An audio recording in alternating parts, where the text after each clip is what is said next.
King Kong 2005 to idealny przykład tego, jak zrobić remake. Widać, że Peter Jackson robił ten film z serduchem i wiedział, co robi. Naprawdę, jeśli porównacie niektóre sceny z tego filmu do scen z oryginalnego filmu z 1933, no to niektóre z tych scen będą prawie identyczne, a niektóre będą przerobione tak, aby miały więcej sensu. No i nawet Peter Jackson tutaj uwzględnił tą usuniętą scenę, w której główni bohaterowie wpadają do wąwozu z robakami. No i to jest bardzo fajne. Ogólnie tutaj mamy również sceny, które nie za bardzo mają sens. Na przykład głównego bohatera oblazły robaki, jakaś postać strzela do tych robaków i idealnie wszystkie robaki trafia, a głównego bohatera nie trafia ani razu. No normalnie plot armor 10 000.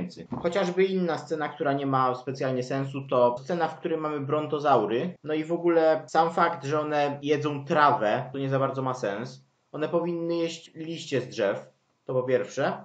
A po drugie, mamy tam 3 raptory, które je gonią, a tych brontozaurów jest kilka. No i zamiast walczyć z tymi raptorami, one od razu uciekają. One byłyby je w stanie bardzo łatwo pokonać, a mimo to po prostu uciekają, co nie ma za bardzo sensu. Gdyby ta scena wyglądała tak, że na przykład mamy właśnie raptory, no i mamy walkę pomiędzy raptorami a brontozaurami, a później na przykład wychodzi Vastatosaurus Rex, no i wtedy brontozaury zaczynają uciekać, no to by zadziałało lepiej według mnie. Kolejna scena, która trochę nie ma sensu, no to właśnie ta scena w dziurze z robakami. No i tam mamy gościa, który przecina te robaki maczetą. No a później, kiedy jeden z robaków złapał go za nogę, no to on tych robaków już nie atakuje, tylko on tak macha sobie maczetą w powietrzu i to wygląda dość dziwnie i on ich nawet nie próbuje teraz zabić. On po prostu macha sobie maczetą i tyle. No i również na przykład główna bohaterka cały czas powraca do Konga. Syndrom sztokholmski. No i jeszcze mamy chociażby Vastatosaura Rexa, który atakuje dziewczynę, biegnie za nią, za małym człowiekiem, mimo iż ma w pysku Fotodona. On dosłownie nawet nie ma jak tej dziewczyny zjeść, no bo ma pysk zajęty, zapchany, no a mimo to ją goni. To nie za bardzo ma sens. No ale tak poza tym to jest naprawdę bardzo dobry film. Poza tym bądźmy szczerzy, żaden film nie jest idealny. Na przykład w tym filmie również mamy jakieś tam plemię ludzi, którzy wysławiają Konga, jednak nie wiemy dlaczego. W sensie nigdy to nie jest wyjaśnione, nie mamy powiedziane dlaczego, co on dla nich zrobił i dlaczego teraz oni składają mu ofiary. W Kong Wyspa Czaszki to jest bardzo dobrze wyjaśnione. Tutaj, no nie mamy tego wyjaśnienia niestety. Jakby tutaj była, nie wiem, kilkusekundowa nawet scena, taki flashback, który pokazuje, co się stało, no to wtedy ten film byłby o wiele lepszy. A przynajmniej ta scena. Poza tym oni ubierają główną bohaterkę w jakieś tam ciuszki, mimo iż Kong tak naprawdę i tak ją tylko ma zjeść, tak więc zjeść, zabić czy coś, tak więc to nie za bardzo ma sens. Szczególnie, że nawet byłoby mu trudniej ją zjeść właśnie przez te ubrania. No i również mamy scenę, w której Kong po prostu zabiera ją na to swoje cmentarzysko czy coś w tym rodzaju. No i zamiast ją zjeść, zabić albo coś, to on zaczyna nią machać po pierwsze. Ona mu w ogóle ucieka, on ją łapie znowu, no i wtedy dopiero biegnie dalej. Bo jeszcze przyszli główni bohaterowie w to miejsce. To jest bardzo dziwna scena, no i Kong chce ją tutaj zabić albo coś, a później nagle postanawia, a dobra, jednak podobasz mi się. To jest naprawdę dziwne. No i według mnie, gdyby ta scena po prostu została wycięta, to zadziałałoby lepiej. No na przykład dajmy na to również Kong ją bierze, zaczyna z nią uciekać, na przykład jest na tym cmentarzysku czy coś, patrzy się na nią i na przykład wtedy właśnie już przychodzą główni bohaterowie, a on od razu ucieka. To by zadziałało lepiej według mnie. Poza tym ta scena jest troszeczkę za długa. W ogóle ten film jest za długi, szczerze. On naprawdę trwa 3 godziny, no i niektóre sceny powinny zostać wycięte.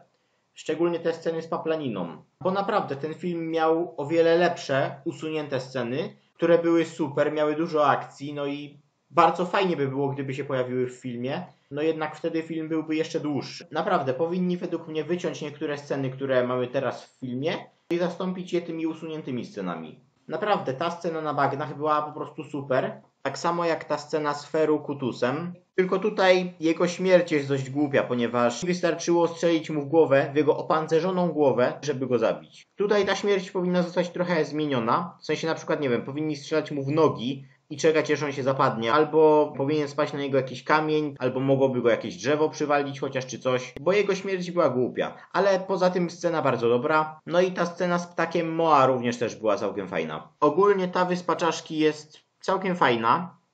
Całkiem ładnie wygląda, jest bardzo realistyczna. Ogólnie ten film stara się być bardzo realistyczny. Nawet miejscami powiedziałbym, że za bardzo, ale do tego jeszcze przejdziemy. Designy stworzeń są super, naprawdę bardzo fajne. No i dodatkowo pasują do tej wyspy czaszki. Nawet zadbali o to, aby każdy z Vireksów wyglądał inaczej. Można to stwierdzić chociażby patrząc na ich ułożenie zębów. To jest fajne, że każdy wygląda inaczej. Tylko właśnie szkoda, że nie mają żadnych specjalnych umiejętności. Na przykład Vireksy mogłyby, nie wiem, siać ogniem albo coś w tym stylu. Brontozaury mogłyby mieć na przykład, nie wiem, wysuwane kolce z ogona. No ten film nie musi być realistyczny aż tak bardzo, jak na przykład Park Jurajski. Tutaj można sobie trochę poszaleć, tutaj można się naprawdę pobawić tym, no i stworzyć coś unikalnego, no i w dodatku science fiction. Nie powinni iść aż tak bardzo w stronę realizmu. Według mnie przynajmniej. Naprawdę, ten Vireks chociażby jest trochę generyczny. No i tam ludzie mówili, że wygląda jak Indominus Rex i w ogóle, i że pewnie Indominus Rex to też jest generyczny. No ale Indominus Rex potrafił się kamuflować, no i rozmawiać z raptorami. Virex nic takiego nie potrafi. Naprawdę, tutaj według mnie jakby dodali jakieś specjalne, fajne umiejętności tym stworzeniom, to ten film automatycznie stałby się jeszcze bardziej interesujący. Poza tym właśnie najfajniejsze stworzenia zostały wycięte. Chociażby Sylvaceratops albo Altecurisaurus. One wyglądały bardzo fajnie, no i naprawdę, chociaż taka krótka scena, gdzie one, nie wiem, jedzą trawę czy coś byłaby bardzo fajna, bo naprawdę wyglądają pięknie, przynajmniej według mnie. No i również Adlapsusaurus był bardzo fajnym stworzeniem, które miało dość unikalny design.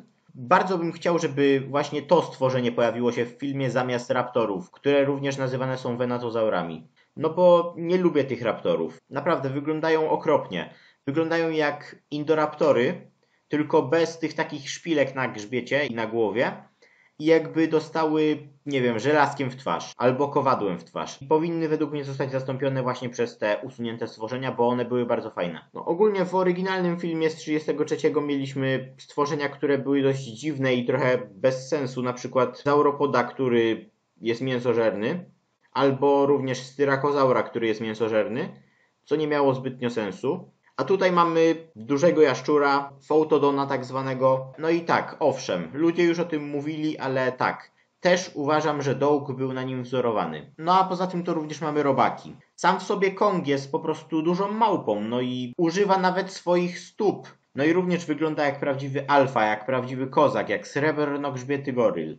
No i naprawdę, czasem widać, że okazuje emocje, no bo był robiony metodą motion capture. Czujemy smutek, kiedy umiera, no i nawet chyba wydaje mi się, że przed śmiercią powiedział dziękuję. Ogólnie widać, że ten film stara się robić jak najwięcej ze wszystkimi stworzeniami. No i to jest właśnie trochę problem tego filmu, no bo tych stworzeń jest dość dużo w tym filmie. No i niektóre bardzo fajne stworzenia pojawiają się tylko na przykład w jednej krótkiej scenie i tyle. Poza tym absolutnie żadne nie ma jakichś specjalnych umiejętności. No i to są po prostu zwierzęta i tyle. Przynajmniej stworzenia w Wyspie Czaszki miały jakieś specjalne umiejętności. Tutaj są po prostu trochę generyczne, no i to nie jest problem, ale po prostu fajnie by było, gdyby zrobili z nimi w zasadzie coś więcej. Ogólnie to bardzo udany remake, no i bardzo dobry przykład tego, jak robić remake'i, no i jednocześnie nie odchodzić za bardzo od oryginału. Ten film to po prostu klasyk. CGI wygląda świetnie, no i ogólnie bardzo dobrze się zestarzało. No i ogólnie ten film wyprzedził swoje czasy. Ten film ogólnie jest łatwo zapomnieć, w przeciwieństwie do chociażby Kong Wyspa Czaszki, gdzie tam naprawdę obejrzałem ten film raz, no i w sumie już większość zapamiętałem. No a tutaj naprawdę oglądałem ten film niedawno, no i nie pamiętam z niego naprawdę dużej ilości scen. Oczywiście te najbardziej klasyczne, no to nigdy chyba mi nie znikną z pamięci, ale naprawdę dużej ilości scen nie pamiętam. W sumie na dobrą sprawę pamiętam tylko te najbardziej ikoniczne.